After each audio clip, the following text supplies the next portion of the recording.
आज आपण अगदी घरगुती साहित्यात सोयाबीनचा पुलाव बनवणार आहोत। त्याच्यासाठी साहित्य बघूया। इथे मी गॅस चालू करून गॅसवर कढई तापत ठेवली आहे आणि कढई छान तापलेली आहे आपली। त्याच्यात अगदी 1 चमचा तेल घालून मी ह्याच्यात सोयाबीन थोडेसे परतून घेणार आहे। परतल्यामुळे काय होतं, त्याचा जो उग्र वास असतो तो निघून जातो आणि त्यानंतर आपण इथे सोयाबीन भिजत घालणार आहोत, म्हणून इथे मी गॅसवर पाणी तापत ठेवलं आहे। पाणी मी हे अंदाजे घेतलेलं आहे।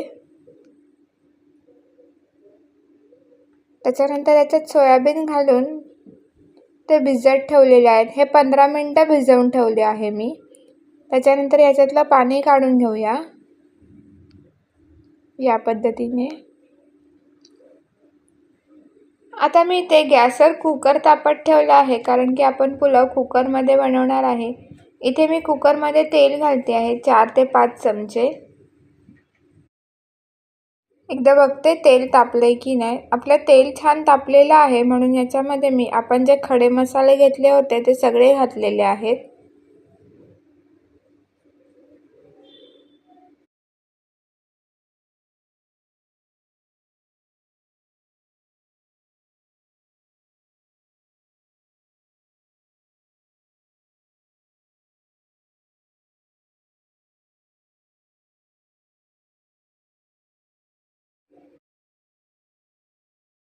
खडे मसाले घालून झाल्यानंतर मी इथे कढीपत्ता घालणार आहे फोडणीसाठी थोडासा।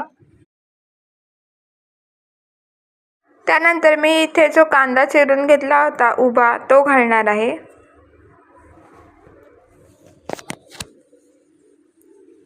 कांदा आपल्याला थोडासा परतून घ्यायचा आहे, त्याचा कच्चेपणा जाईपर्यंत आपण त्याला परतून घेऊया व्यवस्थित।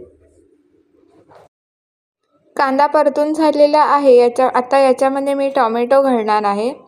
तुम्हाला जर कांदा आणि टोमॅटो लवकर परतून हवं असेल तर त्याच्यामध्ये अगदी चिमूटभर मीठ घाला, म्हणजे ते लवकर परतलं जातं। आता याच्यामध्ये मी आलं लसूणची पेस्ट घालणार आहे। आलं लसूणचा कच्चेपणा जाईपर्यंत ही 2 मिनिटं आपल्याला परतून घ्यायची आहे। आलं लसूणची पेस्ट परतून झाली की आपण ह्याच्यामध्ये बटाटा घालणार आहोत।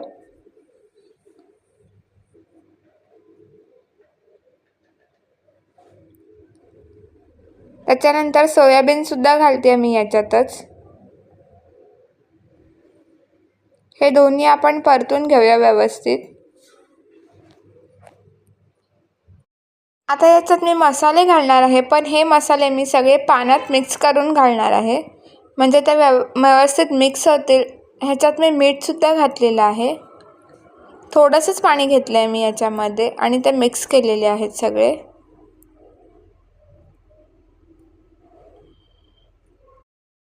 आता आपण याच्यामध्ये जो तांदूळ धुवून घेतला होता तो घालणार आहोत।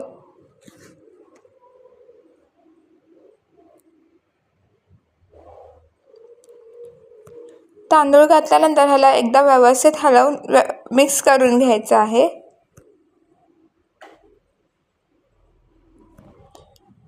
याच्यात मी 1 कपाला 1 कप तांदूळला 1च कप पाणी घातलेलं आहे।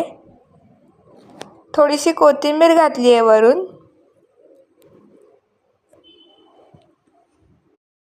मला इथे मीठ थोडंसं कमी वाटलं होतं, म्हणून मी थोडंसं मीठ परत घातलेलं आहे याच्यामध्ये, अगदी थोडंसंच, आणि पुन्हा एकदा मिक्स करून घेतलं आहे। आता याला आपण झाकण लावून 1 शिट्टी काढूया आणि वरती नंतर 5 मिनिटं फक्त मंद आचेवर पुलाव शिजू द्यायचा आहे आपल्याला।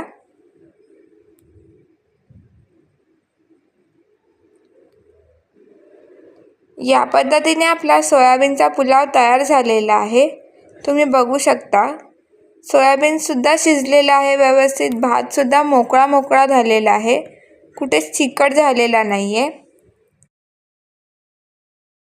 व्हिडिओ आवडल्यास लाईक, शेअर आणि सबस्क्राईब जरूर करा।